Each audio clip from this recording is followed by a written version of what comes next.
Today we're making bulgogi, a super popular dish, and it's something that my mom used to make us. I'm using bavette steak.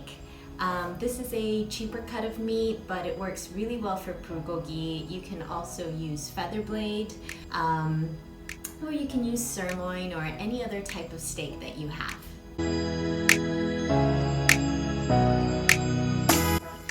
When you look at this meat, you can see that the muscle is this way.